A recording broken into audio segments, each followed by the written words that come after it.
You felt it before you could explain it. That moment when the poll numbers came out and something in your chest just refused to believe them. Not because you wanted a different result or you were being partisan, stubborn, or one of those people who rejects reality when it doesn't suit them.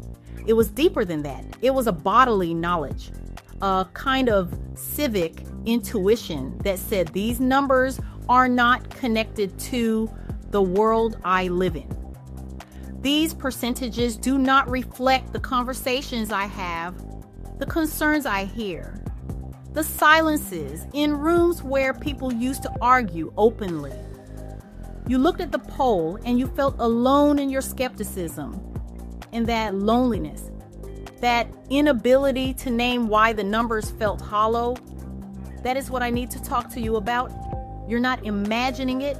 The polls are not lying to you in the way you think they are. They are lying to you in a way that is much stranger, newer, and harder to detect. They are not measuring public opinion anymore. They are manufacturing it. And the tool they are using to do it is something called synthetic respondents, which is a polite way of saying that artificial intelligence is now generating the people who answer pollsters' questions.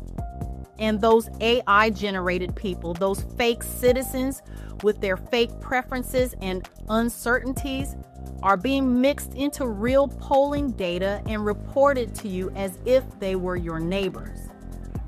I need you to understand how this happened, because it did not happen overnight, and it did not happen by conspiracy. As usual, it's all done for and by optimization. It happened because the old way of polling, the way you probably imagine it still works, became too expensive and too slow and too unresponsive to the speed of modern politics. The old way involved human beings with phones, call centers, interviewers reading scripts, random digit dialing, lists of landlines that fewer and fewer people answer, response rates that have collapsed from 30% in the 1990s to 6% today. 6%. That means 94% of the people pollsters try to reach simply do not pick up. They do not answer unknown numbers, have time, or trust the voice on the other end. And the 6% who do answer, they are not a random sample of America. They are older, whiter, more politically engaged, more ideologically committed, more likely to hold strong opinions that they want to share. They are, in other words, the least representative slice of the population.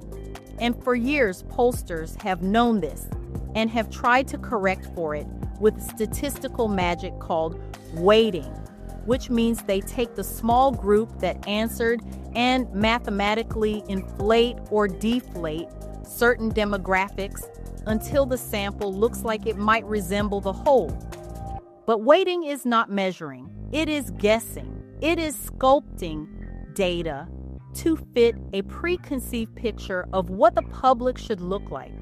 And the more the underlying respondents diverge from reality, the more aggressive the sculpting becomes, until you are no longer polling the public. You are polling a statistical fantasy and calling it the will of the people. This is where synthetic respondents enter the story, because pollsters, being intelligent and well-funded and genuinely trying to solve a real problem, looked at their collapsing response rates and their distorted samples and asked a question that sounded reasonable. What if we could supplement our real respondents with simulated ones?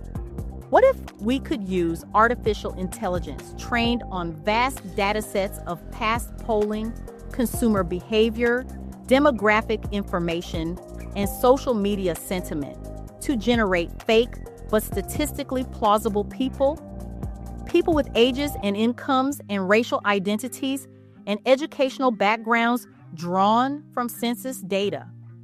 people with opinions that the AI predicts they would hold based on their simulated characteristics. Those who answer poll questions not because they exist, but because an algorithm has inferred what someone like them might say if they existed and if they answered the phone. These are synthetic respondents. They are not real. They have never voted. They have never changed their minds. They have never sat in silence at a kitchen table wondering whether they understand the issues well enough to have an opinion worth sharing. They are ghosts. They are mathematical approximations of citizenship.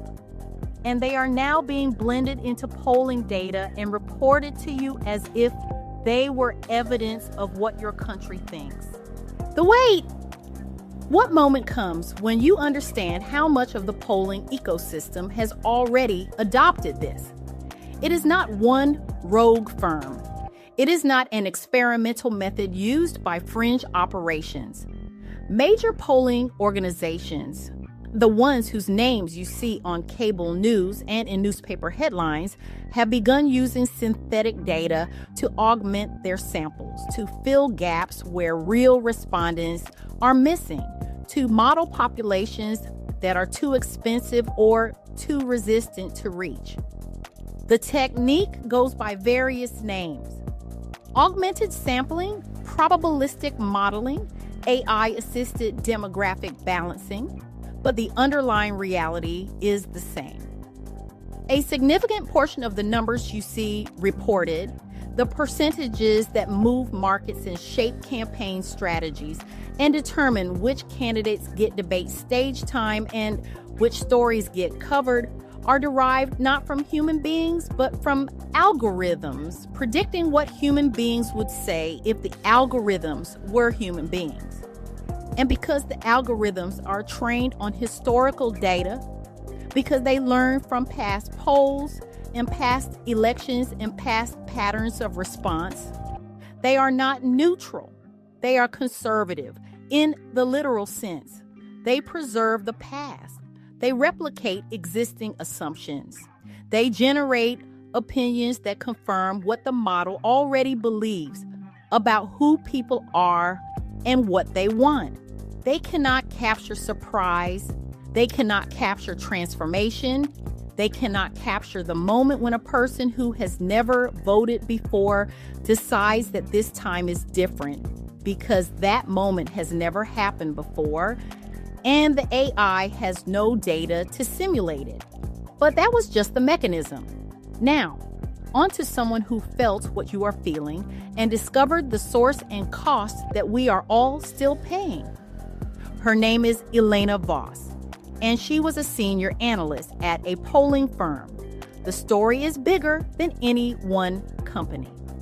Elena started her career in the early 2000s, when polling still meant phones and people and long nights in call centers, listening to respondents breathe and hesitate and change their minds mid-sentence. She loved that work. She believed that the hesitation was the data, that the change of mind was the truth, that the person who said they were undecided and then, after 10 minutes of conversation, admitted they were actually terrified, that person was more real than any percentage could capture. She believed that polling was a form of listening and that listening required presence and that presence could not be automated. In 2023, her firm introduced a new tool. It was called a respondent augmentation engine, and it was presented as a way to handle the growing problem of non-response. The idea was simple.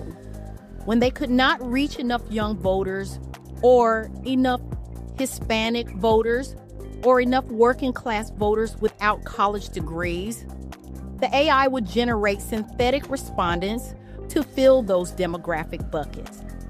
The synthetic respondents will be calibrated against real respondents in overlapping categories, so their opinions will be grounded in actual human data. At least that was the theory. Elena was skeptical, but she was also tired. Tired of the endless waiting debates, clients demanding faster turnaround. Tired of knowing that her carefully gathered human data was being statistically mangled beyond recognition to compensate for a sample that no longer reflected the country. She told herself that augmentation was just a tool, that the real respondents would still anchor the process, that the AI was assisting rather than replacing. Then she saw the first blended report, a major survey on voter attitudes toward economic policy. The firm had gathered 400 real respondents, which was already low for a national poll, and had generated 1,200 synthetic respondents to round out the sample. The synthetic respondents were not labeled in the internal report. They were indistinguishable from the real ones in the data tables. The weights had been applied. The margins of error had been calculated. The press release had been drafted. And Elena realized that she no longer knew which opinions were human and which were algorithmic. She could not separate the listening from the simulation. The report said that 62% of Americans supported a particular policy position. But 62% of what? Of the 400 people she had heard breathe on the phone? Of the 1,200 ghosts the AI had summoned? Of some mathematical fusion that no longer corresponded to any living population? She asked her supervisor. He told her that the methodology was proprietary. He told her that all major firms were moving in this direction. He told her that the clients wanted speed and granularity and demographic precision that human polling could no longer provide at a competitive price. He told her that if she wanted to keep her job, she needed to stop asking questions, that the methodology was not designed to answer. Elena did not quit. She's still there, still running numbers, still contributing to reports that she no longer fully believes. But she changed. She started keeping a private log of every poll she worked on, noting which ones used augmentation and which did not, which clients knew and which did not, which news outlets reported the numbers as if they were pure human voice, and which ones rarely asked about methodology. She told me that the worst part is not the deception, it is the normalization. The way synthetic respondents have become so standard that questioning them now sounds old-fashioned, like insisting on hand-washing laundry in the age of machines. The way her colleagues, smart people who care about accuracy, have learned to think of the AI-generated opinions as just another kind of data, as if the difference between a human being and a statistical prediction no longer matters. She told me that she sometimes looks at the synthetic respondents' demographic profiles, the fake ages and incomes and locations, and feels a strange grief, as if she is attending a funeral for a public that no longer exists. A public that used to be messy and contradictory and real, replaced by a smooth, plausible, computationally efficient simulation of itself. And Elena's grief is not hers alone. It is the grief of an entire democratic architecture that has quietly replaced its foundation without telling the people who still believe they are standing on solid ground. Because the same logic that turns a polling sample into a synthetic blend is operating in every corner of the information ecosystem. The news aggregators that personalize your headlines are not showing you what happened. They are showing you what an algorithm predicts you will click. The social media feeds that shape your sense of what people are talking about are not reflecting conversation.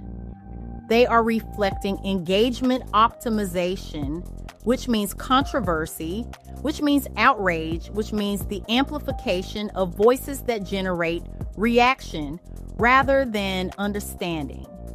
The political campaigns that claim to be listening to voters are increasingly running simulations, testing messages on synthetic electorates before deploying them to real ones, refining their rhetoric not to persuade human beings, but to persuade algorithms that have been trained to predict human persuasion.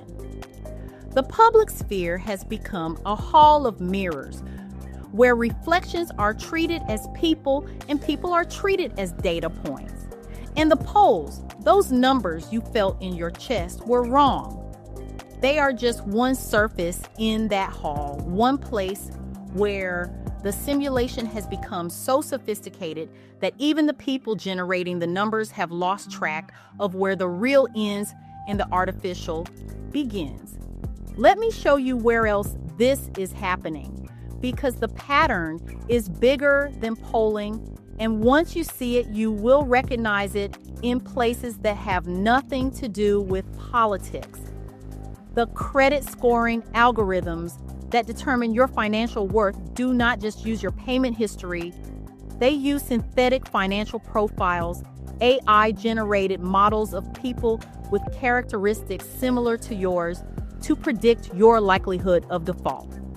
The insurance models that set your premiums use synthetic patients to estimate your health risk.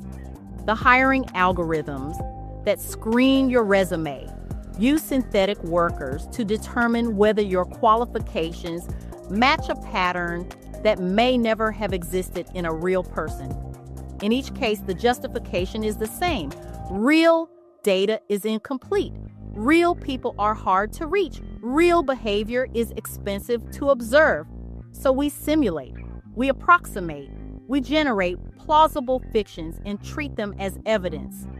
And the result is a world where decisions about your life are increasingly made not by people who have heard your voice or seen your hesitation or understood your context, but by systems that have predicted you based on ghosts, based on composites, based on the algorithmic assumption that you are fundamentally similar to someone else who does not exist. And here is the smaller, quieter weight. What moment that might stay with you longer than the synthetic poll respondents? Have you ever noticed that your own opinions feel less real than they used to? That you hesitate before stating what you believe, not because you are uncertain, but because you have internalized the sense that your belief is just one data point in a larger pattern that you cannot see? That you have become, in your own mind, a kind of synthetic respondent, generating opinions that feel plausible rather than authentic, that fit the demographic profile you know you occupy, that align with the political brand you have been assigned. The simulation does not just poll you, it shapes you. It teaches you to think of yourself as a type rather than a person. It teaches you that your contradictions are errors rather than complexities. It teaches you that the public is a smooth curve of opinion rather than a jagged, breathing, changing multitude of individuals who surprise themselves daily.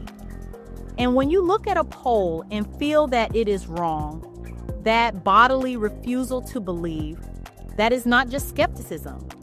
That is the last residue of your real self. The part of you that knows you are not a data point, that knows your neighbors are not statistics, that knows democracy requires not prediction, but presence, not modeling, but listening. But you are not powerless. You are not crazy. You are not the conspiracy theorist. They will tell you that you are if you question the numbers. You are a person who felt a door closing and is now finally equipped to hold it open. And the first thing I need you to understand is that much of what is happening is not hidden. It is simply described in language that makes it sound benign. Augmented sampling, probabilistic modeling, AI-assisted demographic balancing. These are not secrets. They are marketing terms for the replacement of human voice with algorithmic inference. And once you learn to recognize them, you will see them everywhere. You will see them in the footnotes of polls that news outlets report without reading. You'll see them in the methodology sections that are buried at the bottom of press releases and never discussed on air. You'll see them in the confident assertions of pundits who have never asked whether the numbers they are citing came from a person or a prediction. So here is what to look for, not because you are planning to become a pollster, but because literacy is the antidote to the helplessness that synthetic data produces. The helplessness that says you cannot know what is real. The helplessness that says all numbers are equally suspect or equally valid, which is the same thing. When you see a poll reported, look for the sample size.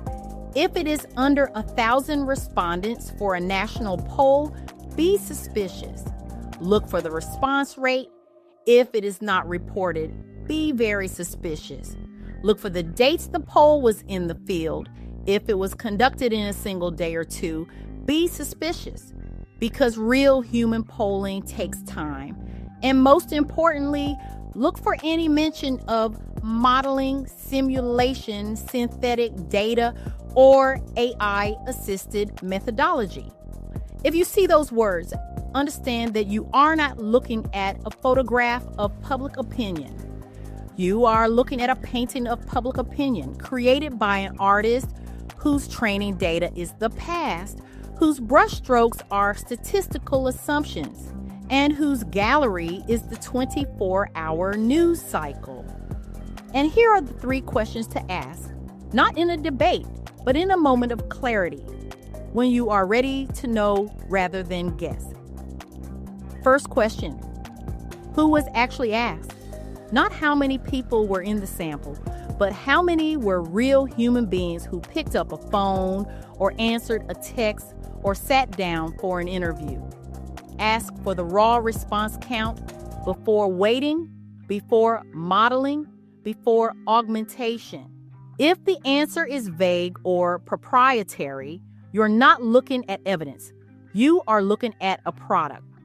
Second question, what is the margin of error for the synthetic portion of the sample? Real polls report margins of error based on statistical principles that assume random human response. Synthetic polls cannot calculate a true margin of error because the synthetic respondents do not have independent minds. They have correlations. They have patterns derived from other data. Their uncertainty is not statistical, it is ontological. Ask how the firm accounts for the fact that a significant portion of their sample never existed. Ask what happens to the margin of error when you replace human unpredictability with algorithmic consistency. The answer, if they are honest, is that they do not know. The answer, if they are not honest, is silence. Third question, what would it cost to do this without synthesis? What would it cost to call real people, to wait for real answers, to accept the mess and slowness and expense of actual human voice? The answer is that it would cost more. It would take longer. It would produce less granular data. It would be harder to sell to clients who want weekly tracking polls and demographic micro-targeting and instant turnaround for breaking news cycles. It would be, in other words, journalism rather than content production. It would be democracy rather than market research. And the fact that the industry has chosen synthesis over substance is not a technological inevitability. It is a choice. A choice made by firms who want to stay profitable, by news outlets who want to fill airtime, by campaigns who want to optimize messaging rather than understand constituents. A choice that you are now equipped to see, to name, and to refuse. I want to leave you with something Elena told me, because it is smaller than all of this and somehow larger too. She said that she still has the recordings from her early years in the call center, cassette tapes, actual physical tapes of real interviews with real people.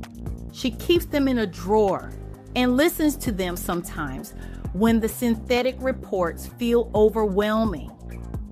She told me about one tape in particular, a woman in rural Ohio who was asked about her opinion on trade policy and who, after 5 minutes of hesitation, started talking about her son's factory job and her husband's disability and the way the town's main street had emptied out over 20 years. The woman never answered the trade question directly. She told a story instead. She changed the subject. She made the pollster listen to something the pollster hadn't asked about. And Elena said that this woman, this real person with her real life and her real refusal to fit the question, she is the reason polling mattered. Not because she provided a data point, because she provided a presence, a voice that could not be predicted, could not be modeled, could not be synthesized, a voice that insisted on being heard on its own terms, in its own time, with its own messy, human, irreducible truth. You still have that voice. It is the one that said no when you looked at the poll numbers. It is the one that felt the hollowness before you understood the mechanism. It is the one that knows the difference between being counted and being heard, between being sampled and being listened to. That voice is not a data point. It is not a demographic profile. It is not a synthetic respondent generated to fill a gap in a statistical model. It is you. It is real. And in a world that is increasingly built on the efficient replacement of human presence with algorithmic prediction, the simple act of trusting that voice, of refusing to let it be smoothed into a curve or weighted into a composite, that act is not just personal. It is political. It is the foundation of whatever democracy we still have the courage to build. Until next time.